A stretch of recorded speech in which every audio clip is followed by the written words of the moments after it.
What's going on, everybody? Welcome to this week's LUMIX Live. We've got a bit of a... I actually say this kind of often, that like this stream is going to be a bit different than what we've done in the past couple of weeks, but this one is legitimately fairly different than our normal streams. So we've gotten a lot of questions over the last couple of weeks, and actually kind of over the last year about, how we came about doing this LUMIX Live platform, how we actually go live, how we broadcast, and I figured today, since I'm like in the between of a couple of different things that I've got lined up for the stream, now would be probably a good time to actually talk about it. So I've got a recorded segment to share everybody, since I had to like shift a couple of things around. It just made it easier to do this part recorded. So we're going to be playing that in a little bit, and we're going to talk all about it. With LUMIX Live, if this is the first time you've ever joined these streams, these are the weekly broadcasts that we do every single Thursday at 2 p.m. Eastern Time, where it's designed so that you have a platform to be able to ask us questions, hopefully learn something new, and be able to communicate with others in the community that may share same interests as you, may be totally different aspects of photography and videography, but really just open this platform for all of us to have a place where we can get, legitimate information from the brand. So that would be my contribution to this. And then feedback and comments that all of you have about the products that you're using, things that you're proud of that you worked on, stuff like that. Just have a platform that all of us can have these communications. So like always with these streams, if you have any questions, feel free to drop them in the chat and tag @LUMIX Cameras before it.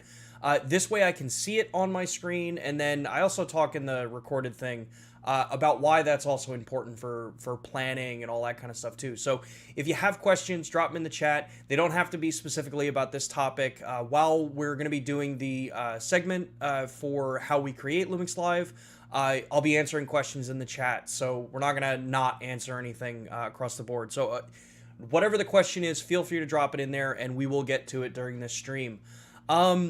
Outside of that, before we jump into the segment, I want to remind everybody about LUMIX Pro Services. We have it globally. Here in the United States, we have 2 tiers, Platinum and Red.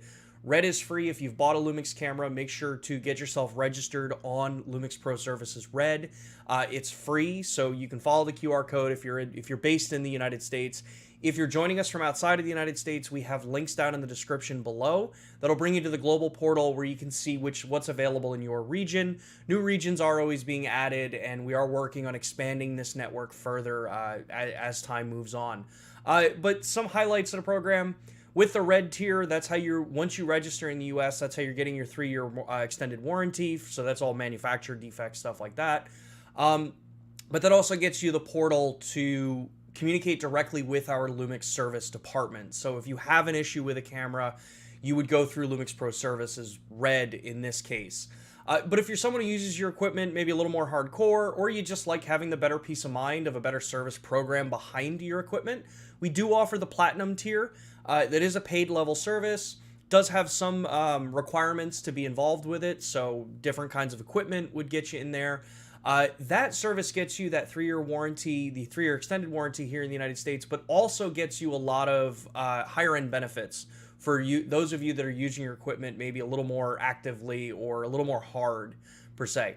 So that would be like 20% off out of warranty repairs. So if you drop a lens, if you're on a job and it falls out of the bag, that gets you 20% off out of the repair for that.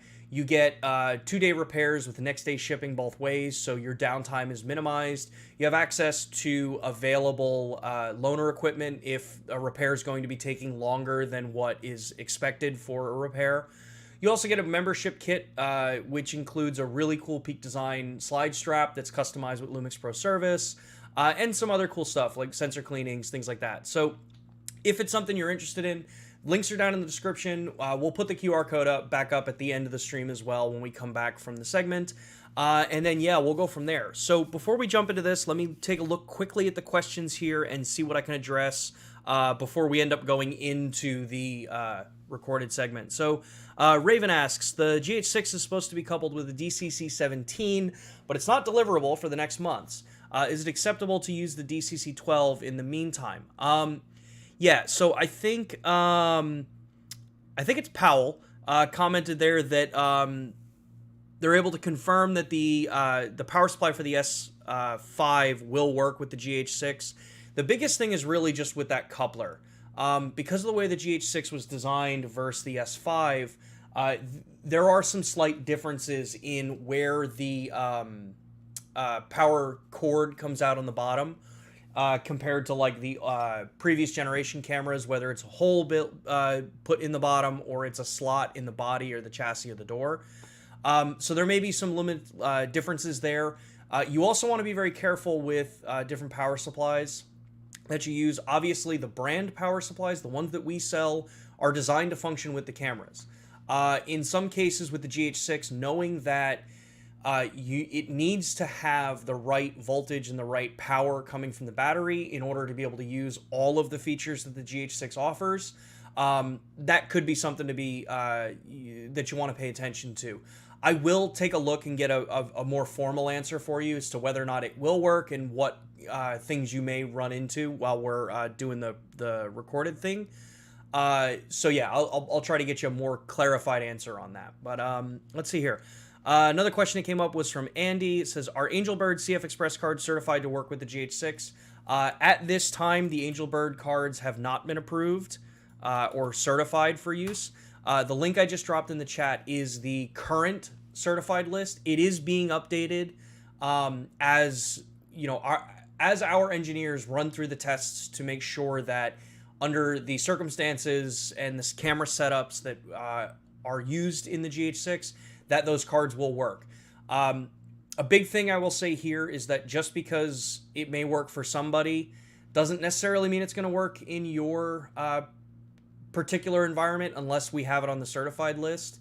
So because of that, yes, that list is not complete yet, but it is constantly growing. You just want to be a little cautious with the memory cards. You never want to cheap out on memory cards, and I'm not saying that Angelbird's cheap.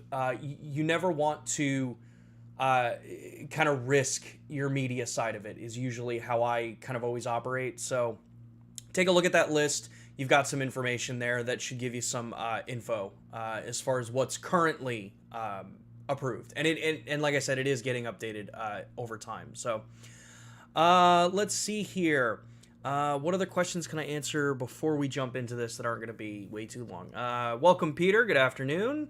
Welcome to all of those that have been here for a long time. Let's see here. What was in the S5 firmware update version 2.6? Any new features or just a bug fix?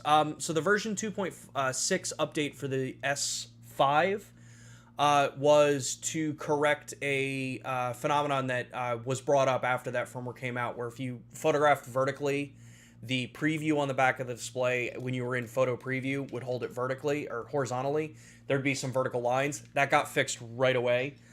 So thank you for those that pointed it out. And our engineers were able to just quickly patch that, fix it, and get everything back ready to go. Let's see here. All right. Andy says, if I bought a used lens and it has a defect, could I still send it to Lumix Red for repair? Obviously paying for the repair. Yes, you would send it in through Lumix service for repair, and you would use the Lumix Pro Service portal to do that. At that point, it's just a matter of the warranty status. So that's where, if something's under warranty, that's where they're going to reach out and ask you for, proof of purchase, are you the original owner, all that kind of stuff. So yeah, you would still use the Lumix Pro services for any kind of service that you have on Lumix equipment. It's much faster than going through standard Panasonic service and support, since this is the imaging division's repair portal. So yeah. Let's see here. One last question I'll take before we jump into the stream. So, here you go. Are there any chances for a new firmware update for the GH4? At this point, no. GH4 is quite old at this point, and it is quite old architecture compared to what we're working on now and using. So, yeah, the GH4 is pretty much done with firmware updates. There can always be down the line, like we did do a firmware update for GH2, which fixed a battery issue with like third-party batteries or something. But yeah, there's not going to be any kind of feature updates or anything like that for the older architecture like that. So with that, let's actually jump into the session, the reason why we're having this stream today, and how we create Lumix Live. This is going to be a kind of wide breadth coverage of the equipment, the concepts of how I actually go about creating content, with some anecdotes in there about what we do. So let's take a look at that. And as a reminder, keep dropping your questions in the chat. I will be addressing them during the recorded session too. So let's go to Past Me now. All right, so we've talked about live streaming before. We've had, kind of broadcasts about the things that you would want to make sure that you kind of, keep in the front of your mind, or what kind of equipment is kind of recommended. So I wanted to take a little bit of a different approach with this particular stream and actually talk about the process of how we create Lumix Live, and also touch on the equipment and our setup for bringing this live every single week. We get a lot of questions that really kind of go around, what is actually being done? How do you do this? You want to see the equipment that we use, the setup that I'm working with, and there's been glimpses of it in the past. So I figured now's a good opportunity. So obviously the first thing you start off with is, this is the look that we've been using for the last couple of years. This is what you all see day to day, or week to week when we do these broadcasts, right? So it's the same framing, it's typically the same lighting, unless I have to slightly change it because I need to film something else. It's the same audio setup, and in general, it's always the same field of view. So this setup usually never changes, right? And for this, it's all really down to the look and the style that you want to go for the platform. I've really liked this look and style. It's the colors that, are kind of classic that you see on YouTube with a lot of YouTubers that are using this. So it relatively comes across as common. So it's something that you're used to seeing in this platform. But that allows us to be able to also change a lot of stuff. You can see the lights here that are around the display I have on the wall, and then I have another set off to my right, your left. And those are just the room lights. Those are, what are those? Those are Philips Hue LED strips that are just plugged into my Hue system that I use for the rest of my house. And then I just set it up, and that's the color I've chosen. So I can change them at any time I want. I can adjust these colors. It'd be the same thing for you. And it gives you that flexibility for the style side of it. Now, something that you want to be aware of with this particular setup is that, like we've talked about in the past, there are a lot of times where you want to be very aware of what kind of lighting you're using because of things like refresh rate and sync rate for the different lighting that you're using. Here in North America, we're using 60 hertz. So these lights I have set up with my cameras using shutter angles so that I can tune out and not have to be on a shutter angle that causes the banding that a lot of people see when you're out there filming, in kind of mixed lighting or not as great lighting equipment. Luckily, these lights don't band too much. And then the lights that I use for fill for, this, like for my face, they tend to actually respond very well to even 180 degree angle at 4K 60p. But it is something you want to kind of keep in mind a little bit when you're looking at which options to kind of go with. So aside from that, this is where, once you figure out the look and we've got this styling, now how are we actually bringing this to everybody? So I've got my other camera set up here. I've got a GH6 set up, and we've got the kind of control setup that I use for these live streams. And it's fairly straightforward, actually. So like we said, we have the main camera here. This is a BS1H. I use a 24mm f1.8 lens. That gives me the shallow depth of field that I want to go for, or shallowish depth of field that I'm looking for my particular shots. I have control to stop down enough so that if I move a little bit, I'm still going to be within focus. When I use autofocus, like I'm doing now, I use the one area so I can move and the system will work with me. that camera is powered over PoE Plus, so that's running right from the camera into the switch that I have down below my desk. And that's a gigabit switch, so that allows me to plug into the network that I'm running, and I can have Lumix Tether open so that I can control the camera, change settings if I need to, adjust white balance, things like that. So very straightforward when it comes to how the camera is actually set up. Now, for the video feed, that's coming HDMI out from the BS1H right into my main computer over here. This computer itself, this is my AMD-based system, so I do the broadcasting and live streaming on an AMD-based processor. So this is a Ryzen 9 5900X, and then I have a NVIDIA GeForce RTX 3080 Ti. It's from EVGA in here, so it's an FT3W card.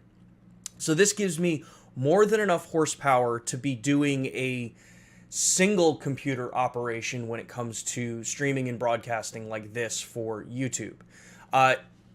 You can get away with, kind of lower spec CPU and GPU for streaming, but that's where you kind of want to be aware of what it is you actually want to do on these streams. Since with Lumix Live, we bring multiple different kind of styles throughout the year, we typically want to have the system more robust than you would probably normally go out and pick up if you're just looking to get into this and you want to actually start streaming with this. The benefit with this is that the system's also great for doing video editing and in general photo editing, stuff like that. So it ends up actually being a really good platform just across the board for what I want to do. So it serves double purpose here. But you'll see I have another PC over on this side. That one is an Intel-based system. That's running a 10700KF, so an Intel 10th Gen series. I think it's an i7 on that one. And then that has a 2080 Ti in it. Now, the reason why in this particular case, I've got the two computers here is that there are times where, like we say in the description, we're going to talk about, recording someone else. So if we've got a guest coming on and I want to be able to record an interview with them, or I want to be able to do something where I want to do an actual live conversation with that person, that's where having the second computer can be a huge benefit because it can help streamline a lot of the things you want to do. So I also have that other computer here, and I have two separate monitors for that. I have a vertical-oriented monitor here, which is just a simple BenQ, inexpensive one, because I don't need this system to be color accurate, per se. So this system strictly is for things like recording guest commentary, having guests on where I want to do it live. And then this is also a system that I will use to actually broadcast with if I'm doing some more maybe intensive things that have more than like 2 or 3 different screen share options, stuff like that. So you've got the two setups. By no means is this necessary. If you have a fairly good, single unit, you're perfectly fine with this. And if you're a Mac user, you're pretty good with just working with one computer. At that point, it's going to be how much screen real estate are you going to work with. So from there, then it actually goes to the display. So obviously, as you can all see, I've got my display here. This is an LG C1 OLED. It's a 48-inch display that I work with. And this allows me to do things like you see on the screen here. I've got my Streamlabs software open on this side. I've got the YouTube dashboard open on this side so I can monitor chat, so I can make sure that the stream health is working okay. Gives me more than enough room for this. This also allows me, if I'm going to be doing things like we did last week, where we actually talk and show web browsers, this allows me to go in and still be able to select this window as a separate web browser, or it allows me to come in here, resize this into its own kind of platform.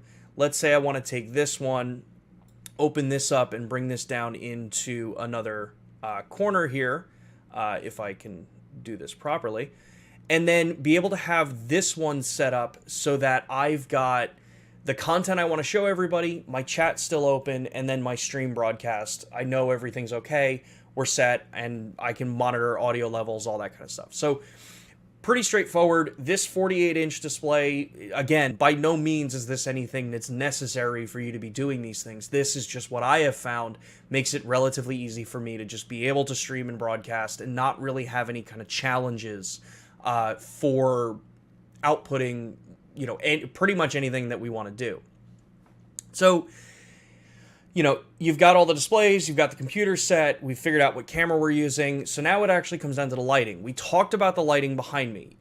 You know, I've got the Philips Hue LED strips. Those things are great. I highly recommend them. They work really well for what I'm doing in this environment. But you need lights to actually be on your face. And you need something so that you can do some separation and exposure and actually get a pretty good look. That's where I've settled on using these two Elgato key lights. So these are the full key lights, the bigger ones, not the light versions. And these have been pretty good across the board. The biggest thing with these particular lights is that if any of you have been filming or photographing, you know that light modifiers are a very important thing when it comes to shaping light and making sure that you're not having spill and stuff like that. So with these particular lights, while they are great, when you're trying to do something where you've got a pretty dramatic shift in lighting between two areas, they tend to not really be that great out of the box because it's literally just a wall of light that's going to be coming. Yes, you can adjust your tones and the brightness and stuff like that, but there's not really a lot of control. So that's where I've got literally a homemade, you know, kind of barn door kind of setup for this. Something to just keep it from going too far off into the back. And as I move these, you can see what it's doing in the screen down there. You know, you're getting more fill out into the back, more fill out off to the side. But when I bring these in, and I want you to watch this display down here, as I start to bring this in, I want you to watch the back here. You see that it actually starts to darken up a bit, and I can direct this lighting so that I can really only have it on me like for what I need. I don't want that light spilling too far out into the back. So that's like $2 worth of foam core and gaff tape to set up. So I know it seems a little, you know, kind of homemade, but it ends up working since I couldn't find anyone that makes, you know, barn doors for these particular lights. So that's a cool little thing to just kind of take, you know, keep in mind when you're working with these. The other nice thing with these, and I'll move my mic a little bit to see this, it's going to be a little hard to actually show this part, is that the Elgato lights are also controlled by a panel on your computer. So I have the ability to come in here and actually adjust these lights however I want. So right now we're going to be adjusting this one. I've got it at 4%. I can bring this light up and shift it however I want. So these tend to be probably some of the more straightforward, easy lights to work with. Again, you don't need these. These can be great to have. It's taken a while for us to actually kind of, you know, refine exactly what I want for this setup. But you can even be using something as simple as this. This is just an Aperture MC light. I use these things all the time. But I could very easily just be using something like this instead of these bigger lights.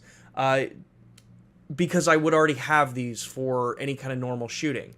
The way I use them right now is I have them set up so if I'm going to be using my third angle, which is the top down, I can just have this light my desk, the scenario here, and then not have to worry about too much spill for everything else. So that's the kind of general setup that we've got here. Like I said, the second computer, for those that do want to work with a two-computer solution, there are ways to do it, and the way I have mine set up here is I've got just one keyboard, one mouse for my setup, and I use a program called Synergy that allows me over my network to use one keyboard and mouse between both of these desktops. So I have full control over this computer with the mouse and keyboard that are plugged into this one. Used to be doing this with like KVM switches, or if you have a monitor that has a KVM built into it, you'd be able to plug in, but this allows you to do this without having two sets of keyboard and mouse. Pretty straightforward, nice and simple way to activate. There is a fee to use that software, and I'm sure there are other options available out there. So you've got some different choices here. So That's the equipment side. That's usually what a lot of people are really interested in when it comes to these kinds of streams. But now it actually kind of goes to, how do we come up with topics for these streams, right? Well, with the LUMIX Live platform, the number one goal for this has always been from day one to provide a platform for all of you to be able to have conversations with us, to ask us questions, to get clarity on things, and to even give us your recommendations or your feedback. Now, what that means is that when it comes to topics, for the most part, they're all going to be driven by what you want to see, what you want to learn about. There are a few times where there will be a topic that, say, Matt and I are really excited about and we want to talk about, or a new camera comes out and that's what we're going to be talking about, or a new lens comes out and that's the focus for a little bit. But ultimately, even those streams are strictly so that you have access to be able to get questions answered, to share your experiences, to share your thoughts on things, whether they're good or bad. We don't want this platform to ever be, a walled off garden of only positivity. Your critical feedback is what actually builds this platform. So when it comes to making a broadcast, there are a couple different ways that you can look at this as far as what you want your channel to be or what you want your broadcast and content to be. In this case, like I said, I've chosen to want to have a platform for all of you to give us content feedback, product feedback, whether good or bad. Critical feedback that actually provides us something that you want to see is what helps us build it. So this becomes an extension of our community across the board. Now, planning for it, we always talk about it every single week, about how if you've got questions, drop them in the chat. If you've got questions and say you see the post after the stream is live, that's where, you drop your question in the comments. And while we don't always have comments that automatically get posted to the page, because we do review the comments that come up so that I get a notification when there's a comment on a video, I can review it, see what it's about, and then we can be able to post it up there. And also we don't get spammed with all of those other kind of like the Telegram spams and all that kind of stuff that's going around on YouTube now.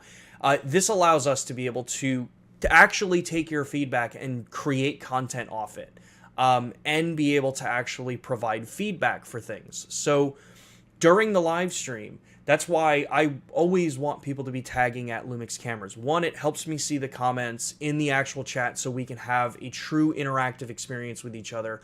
But also it helps me later on, after the stream is done, to go back through that stream, figure out what the questions are that were missed, and then be able to come up with either an answer for it for future streams or a new stream based on that topic.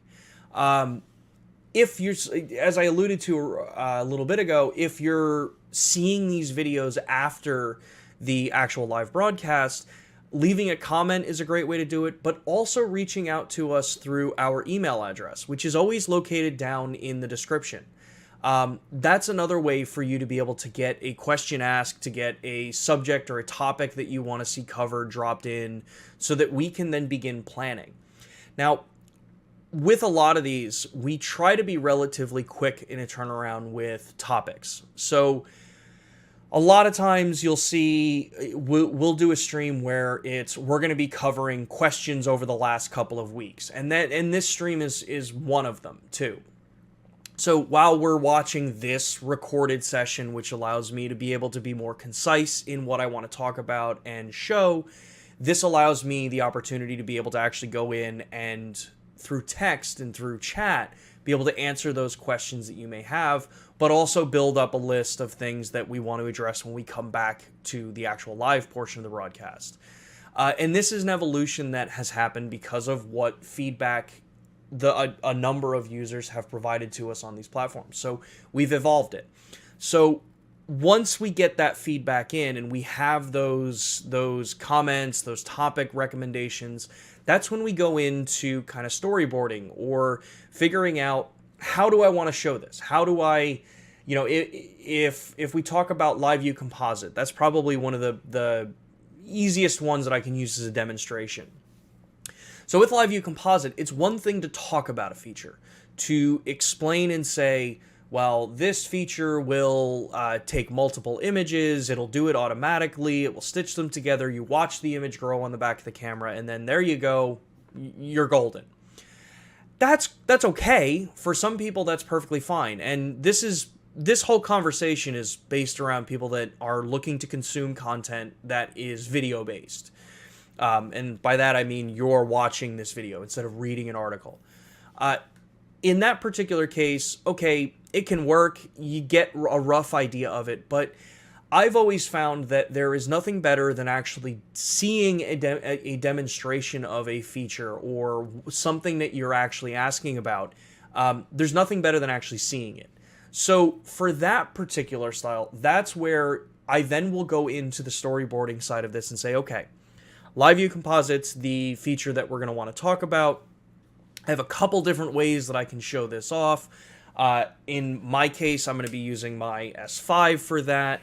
And I will take the camera, prep it so that I have the setup that I want to do. I will figure out if I want to be recording the screen to something like a recorder. In this case, I have like my Ninja 5. I have the video assist back here as well. So I'll figure out how I want to do this and what is going to make the most sense. Usually for this, it's always going to be a recorded stream. So this is going to be something where I'm going to be looking outside of the home studio here, the LUMIXLIVE studio, to actually go out and create that content. So for that, a couple things that you have to kind of like start to look at is, well, all right, what audio solutions am I going to use? Because I want to have it relatively similar to the sound that I get in the studio here. So that's where lavaliers come in. Well, which camera am I going to use and which lavalier set do I want to work with? I have two of them currently. I have a Saramonic one, and then I have my Sennheiser AVX system. Typically, I tend to prefer the AVX system now, and I will use my GH6 with my XLR1 adapter, which I've got back here, for my audio collection, because that allows me to, one, in the GH6 platform, I can do 4 channels of audio, so I'll always have a scratch backup in case I, screw up with the microphone. But also I've got high-res audio, and it's lavalier, so if I have to go out somewhere, I know that I'm getting good high-quality audio.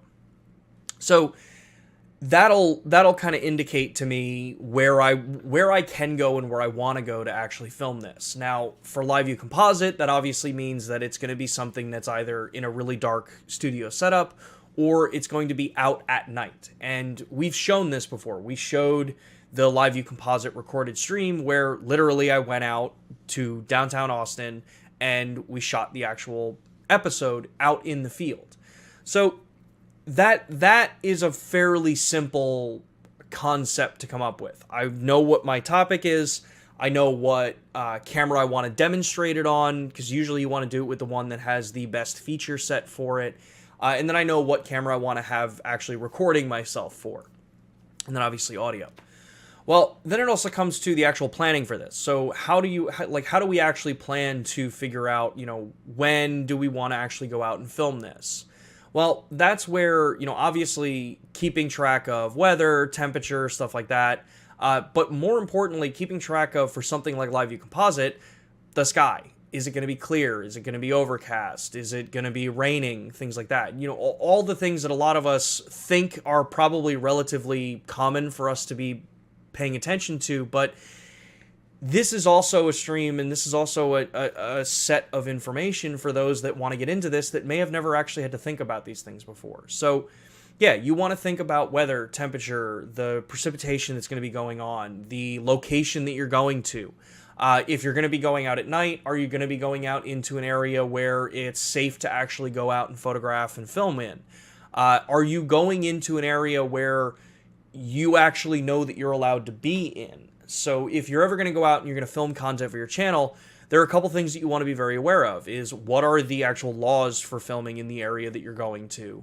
What are the risks of going to a certain location? In a lot of major cities, so like I'm down here in Austin, I can pretty much go anywhere downtown and I'm not really going to have any problem. Law enforcement doesn't really have an issue with tripods being put down at night as long as you're not causing a problem.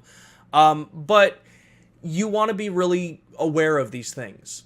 You want to be aware of your surroundings. If you're going out at night to photograph and film, and say for this type of content, you're going to be going into areas where, you know, there may not be a lot of people out. It's at night. You want to make sure that you stay very aware of the surrounding area with you, where your equipment is.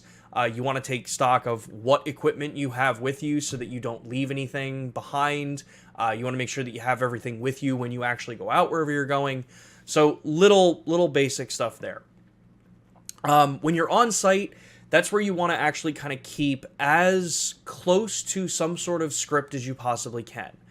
Typically for these broadcasts, when I go out into the field and I want to create something or I want to record a broadcast, I will, for the most part, do it relatively cold, in the sense that I'm not writing an entire script for the vast majority of what I want to talk about. The reason for that is that, one, I'm horrible at reading a script and making it sound natural. If I read a script and try to make it sound natural, it sounds robotic. It sounds exactly like I'm reading it off a script. And I've had to do it in the past for product launches. I've had to do it for streams before, where like the BGH1 live stream, I had a bit of a script that I wanted to read because I wanted to make sure that I hit all my points. That also means that I don't have to worry as much about a teleprompter. It's easier at this point to be able to just have checkpoints that I know I want to hit, have time checkpoints that I know I want to hit, so that I know how to keep on topic and keep to the specific concepts that I'm trying to talk about. So for this particular recording, the one I'm doing right now, this is just from a bit more of a stream of conscious kind of way that I want to describe it, and more of a, this is exactly how I would go through the process. I'm not here to kind of sugarcoat this particular setup for it. So I carry that out even when I go out into the field. At most, I will actually jot down maybe 4 or 5 key pieces that I want to talk about. I'll jot down how long of a segment I want it to be. So that's also an important thing. How long of an actual piece of recorded content are you trying to go for? You always want to shoot more than what the actual time is for it. Mainly because you know that you're going to want to do some cuts. There's going to be some dead air that you may want to clip out of that piece. But also that you may go through the entire process, watch the whole thing in playback, and realize that like half of the stuff that you talk about may not actually be relevant to the piece that you're showing. So record longer than you normally would. That's why I like to record maybe a little bit more stream of conscious instead of a more scripted kind of stream. It allows me to actually kind of expand on certain things. But it is a skill.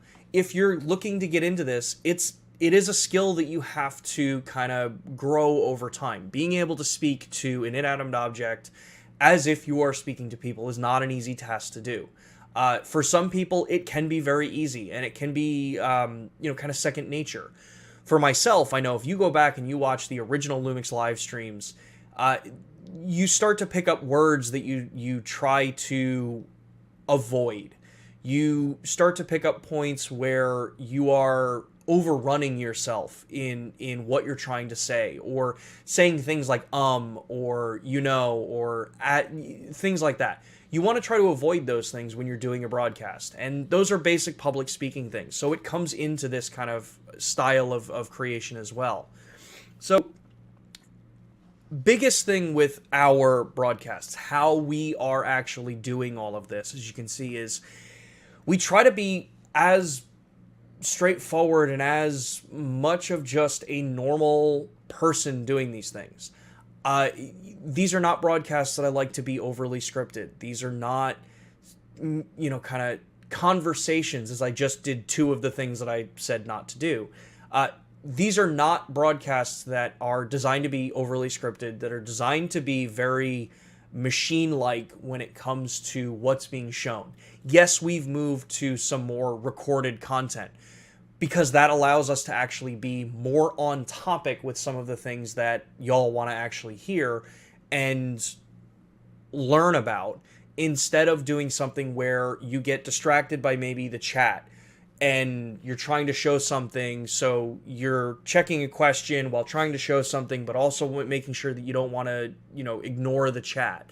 So figure out if this is something that you're looking into doing, figure out which platform is going to, or which method may work best for you. Right now, we've settled on a bit of a mix. We do both. We have recorded sessions and a live section for it.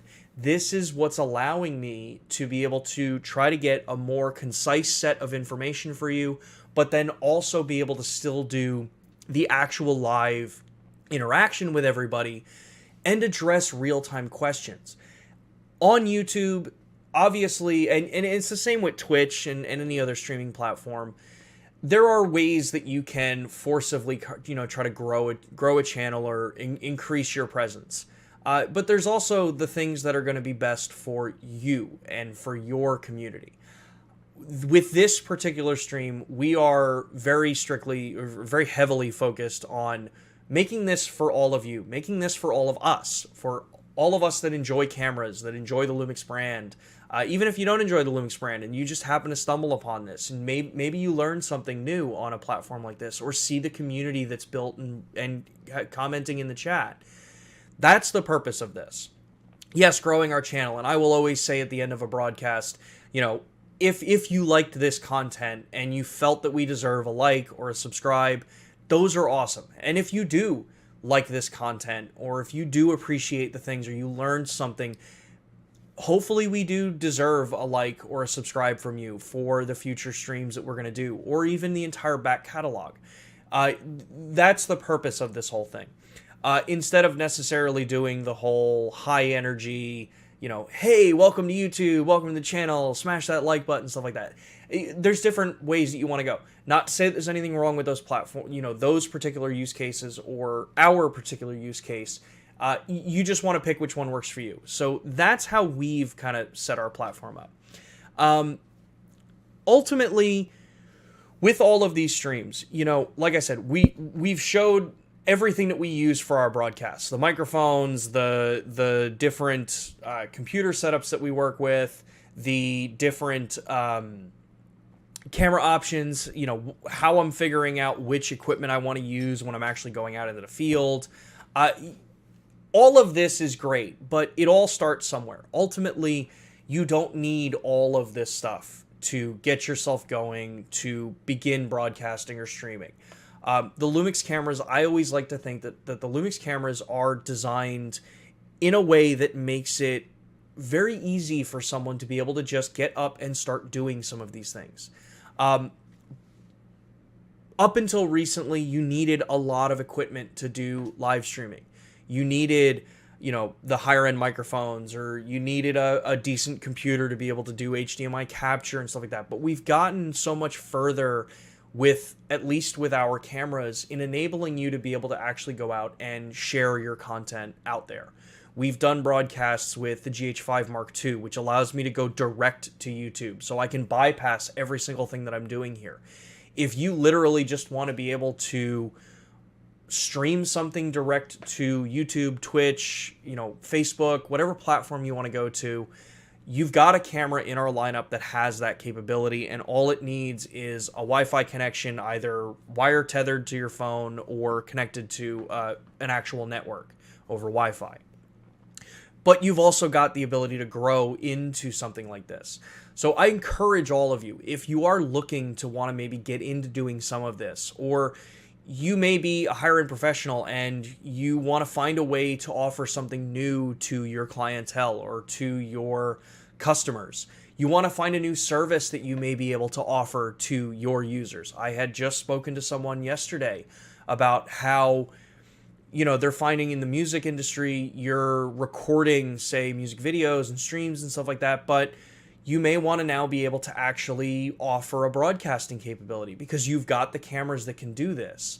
So learning how to actually set one of these kinds of things up, what's needed to make sure that you have properly set up in YouTube's backend. So things like pre-set up your stream, make sure you have the stream key ready and the stream URL, as well as make sure you're doing the advertising behind it, that you're making sure social media knows that you've got a stream coming or that you're emailing people about it. make sure that you start looking at all of that stuff. But those are things that you can do with something as simple as a GH5 Mark II and a Wi-Fi connection. You don't need all of this stuff to do it. When you do get into doing things like this, make sure that you're interacting with your community, with chat.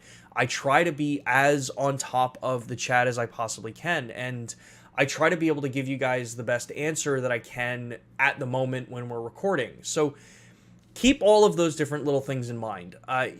It's a lot of fun to be doing this kind of stuff, and what you may find is that if you're someone who's traditionally doing wedding and event videography, you've probably had to transition to working with a webcam for client meetings over the last couple of years because there was that whole, kind of pandemic thing that we weren't really allowed to meet face to face. Well, use that as something that you can offer to a client. If you're just looking to have fun and you want to do something different, you want to, stretch your creativity, try this. This can be an awesome thing. Probably the best thing that comes out of this is your communication skills. You tend to actually be a lot better at communicating with others and getting points across the more you do stuff like this, the more you record yourself. If you're someone in the community and you've, kind of got a specialty, you're really you're really good at doing, this type of shooting or this type of editing, teach people. One of the things that our community is in woeful need of is people to encourage others, to show others new ways of thinking, new ways of, editing photos, to editing videos, to, just sharing experiences. That's how our community continues to grow. That's how technology continues to grow, is maybe someone in this chat sees this, has never thought about live streaming before, but sees that it's, hopefully they see that it's not as overly complicated as it seems. And maybe you get the bug to want to do this too, or at least try it. That, to me, if one person comes out of this stream and decides, maybe I'm going to try this. Maybe, I've got this cool way that I edit that I don't see other people doing. Maybe I want to go and actually set up a live stream and teach people about this. If that happens even once, then I consider it a success. I consider this something that our community has done as a whole to broaden our reach, to broaden anyone's enjoyment in this industry, whether you're a photographer or videographer. So with that, this was a very different stream than we normally do. We are going to go back live in a second. But this is something that I've wanted to talk about for a while and figure a way to fit it in and actually show you how we do the live streams here, and then be able to answer your questions. So with that, let's actually jump live and let's continue this conversation in real time and address some of the questions that all of you probably have dropped in the chat, and I know are going to have after when we're back live. So take it away, future me. So yeah, there's so much with working in doing live broadcasting and this kind of platform. And one of the things that I didn't talk about in that recorded part is doing like interviews. So a lot of times, well, not so much recently, but we used to do a lot of broadcasts where we'd have guests on board. And FC, your question is exactly what I was going to jump into. When it comes to recording an interview and wanting to be able to do it where you can broadcast it and share it to other people or include it within a broadcast, there are almost an infinite number of ways to do this. Obviously, if you're working with, say, like a box camera, one of the BGH1s or a BS1H, you could always do something like an RTSP video feed into a server and then pull that in if you really want to go ultra high-end quality, stuff like that. But most of the time what I find is if I'm going to be doing an interview, I will use something as simple as Zoom or even Google Meet for a number of different reasons. Both of them have their pluses and minuses depending on, if you're already inbuilt into the Google ecosystem, then, Google Meet's pretty easy thing to use. It's unlimited time, that kind of thing. So I'll use that, or I will use, like I said, Zoom. in order to be recording that part of the content, that's where I will actually go back to using OBS. So OBS is the free software you can download for broadcasting. It's Open Broadcaster. And specifically, I'll use that version of the programs because I can set the video feed in, which would be my box camera, into my 4K Pro capture card. I can set that into OBS and then have OBS do the virtual webcam so that when I send that footage out to another person, so say Matt and I are going to be doing an interview, or I'm going to have him on as a guest, I would do it that way so that on Matt's side of the conversation, he sees what is being broadcast out to the public, right? That means that my camera angle now shows the program view that my software is actually sending out to the public. It helps you keep on time with each other. It minimizes the issues of, like, asking a question and waiting for a response, for any kind of delay that's going to happen online. And it also makes the actual, like, kind of programming side of it pretty easy. With that, usually, you're doing a window capture, so you're going to put it into the program. I will do it one of two ways. I'll either have my main camera, which is already being fed into like OBS or Streamlabs. I'll have that as an actual static image, and then on the meeting software that I'm using for the interview, that'll be a kind of highlighted window of the guest set as the other half of the frame. And then just making sure that you have that set up so that it is highlighted, and then, no cursor being used on it, that kind of thing. That's going to come down to the software choice that you want to use for broadcasting and sending out stuff like YouTube or Facebook or Twitch, things like that. But knowing that OBS and Streamlabs are kind of like the industry standards for what the vast majority of people use, they tend to be very straightforward and easy to work with. When it comes to the interview stuff, I would probably recommend OBS over Streamlabs, specifically because it is a little bit easier with the interface for turning your webcam on, all that kind of stuff. It just works a little bit smoother. And then being able to record that, if I'm doing it as a recorded session, I'll still set the entire thing up the same way, and I'll actually record it with the same layout in OBS that I would be using to broadcast with. So all of my audio is then synced up properly. All of my the video feeds are synced properly. So I'm not having to then take multiple different clips, bring them into something like Premiere or Final Cut or whatever, and then sync them together and then work on a multicam environment. You can do that. I find that the quality difference for doing a live stream isn't really worth the big difference there. Usually with live streaming, you're going to be anywhere between, like, we broadcast at about 6,000 kilobits per second for YouTube. Hopefully within the next week, I'll be getting a major upgrade internet service wise, so we'll be able to actually get higher quality out of these streams.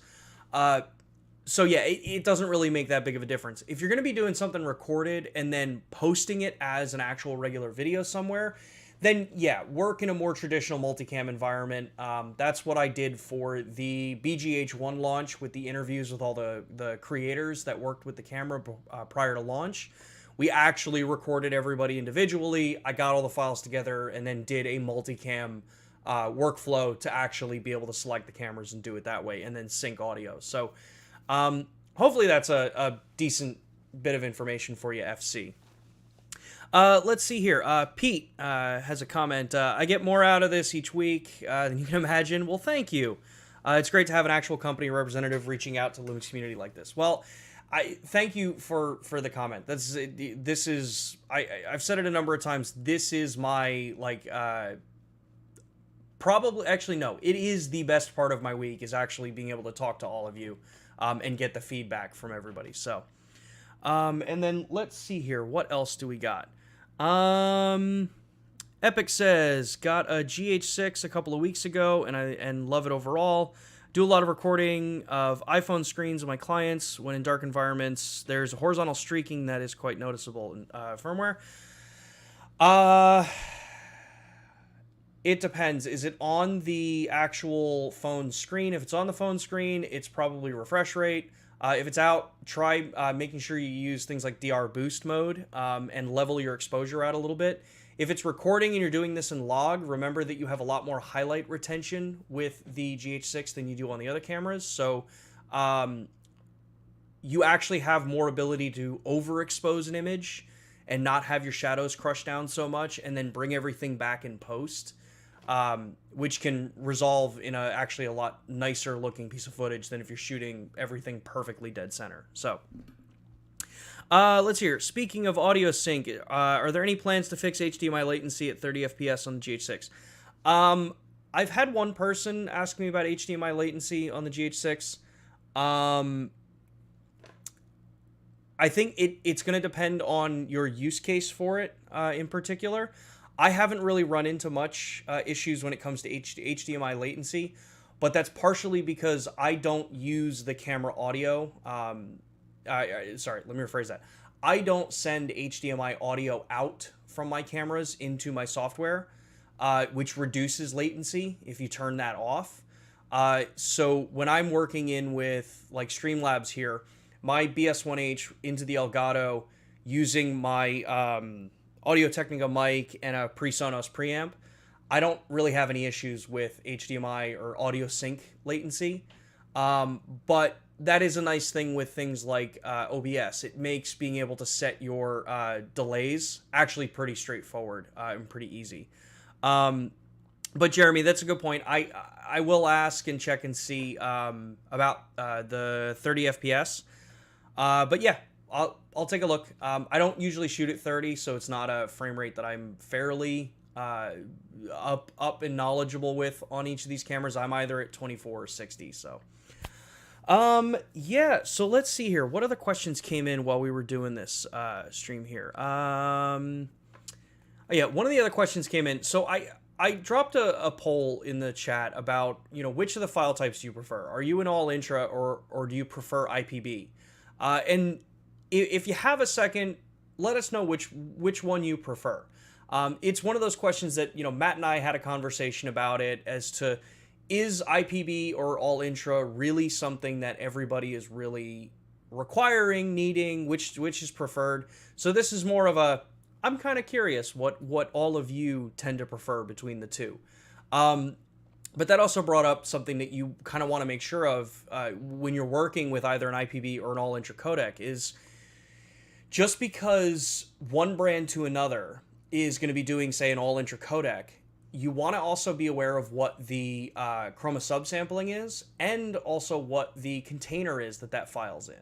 So for the most part, say we take HEVC files, H.265 files, like that come out of the GH6. There's a reason why HEVC with a lot of our cameras is 420 10-bit, and the vast majority of that is that only until very recently has there been hardware supported 422 10-bit HEVC file support when it comes to graphics cards and hardware acceleration on a computer.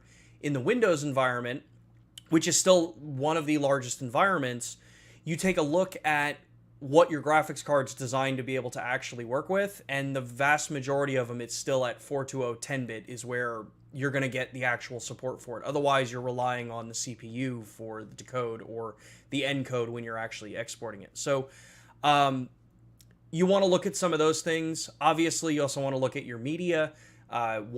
What's the speed of the SSDs you're using? Are you doing local? Is it over network? Are you trying to work off a card, which you can do, but it's not advised?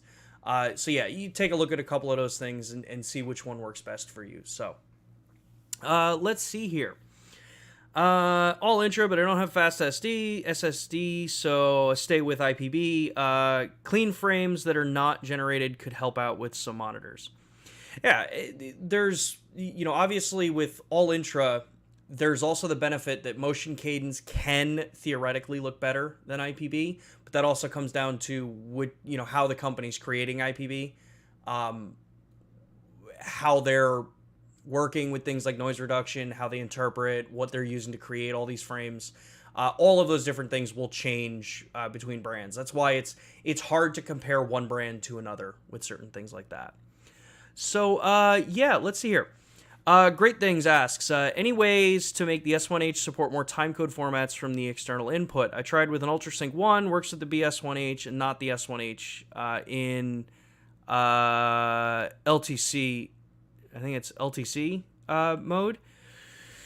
That would be a good question, actually, for Photo Joseph. Photo Joseph has done a couple videos on timecode syncing. I will also check with Matt Fraser. I'm not that well versed on the intricacies of timecode between cameras.